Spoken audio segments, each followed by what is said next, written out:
Hi, this is Diane Lovetobake, and what we're going to bake is an apple cinnamon cake. It actually has been glazed with a chocolate syrup frosting over it. So let's get started. In a large bowl, what you're going to do is you're going to put in 1 cup of brown sugar into your bowl.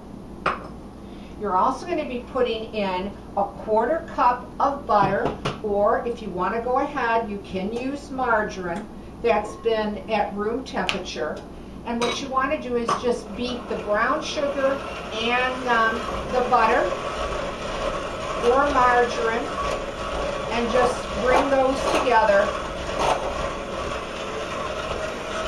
on high on your hand mixer.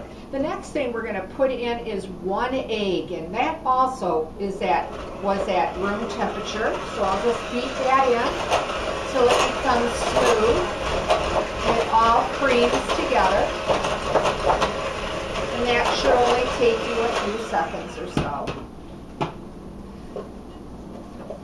And I will show you what we have so far. And it will look like this.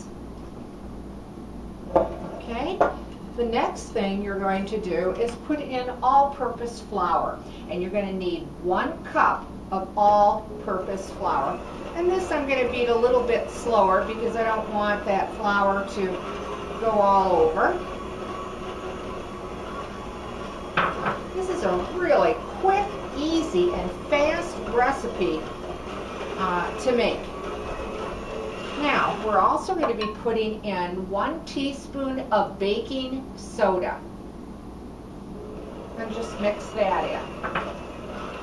We're also going to be putting in 1 teaspoon of cinnamon. And again, we're just working it in till it all comes together.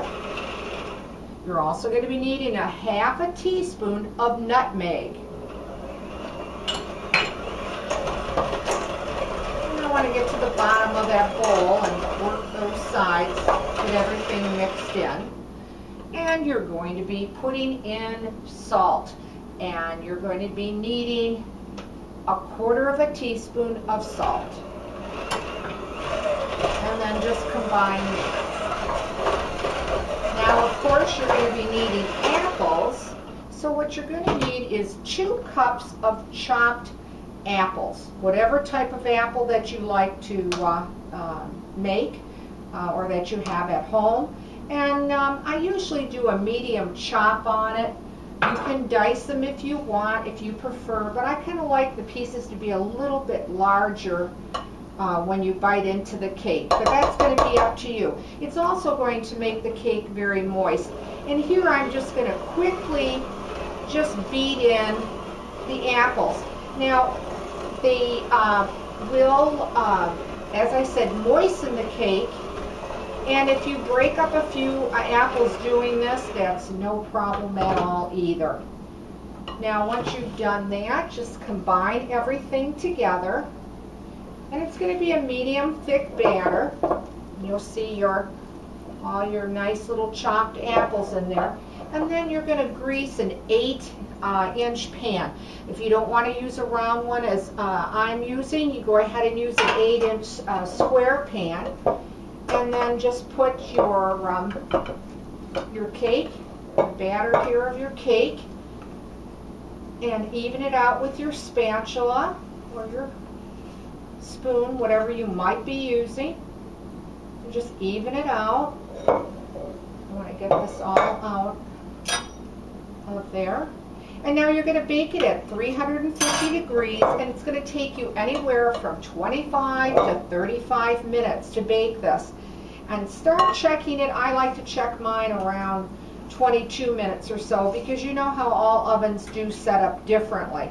So once you level the cake off, again, just pop that in the oven at 350 for 25 to 35 minutes.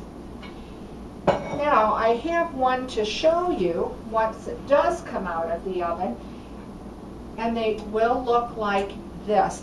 Now, you will have a little bit of a crusty top. It does break upon cutting it. But it just is a great tasting cake. If you like apple, you like cinnamon, you're going to love this cake.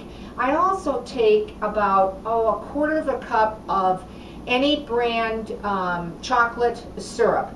And then I add 2 to 3 tablespoons of powdered sugar to just make a chocolate glaze. And then if you want to garnish it, you can I put mini chocolate chips on the top with a little chocolate jimmies, or you can just dust it with powdered sugar if you want.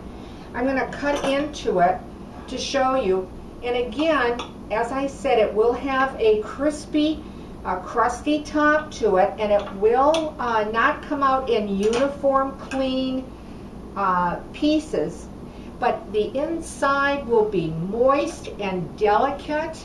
I don't know if you're able to see that or not, but it extremely moist, delicate apples, cooked apples, again, as I said, with cinnamon and nutmeg, and then that touch of chocolate on the top. What a great tasting cake.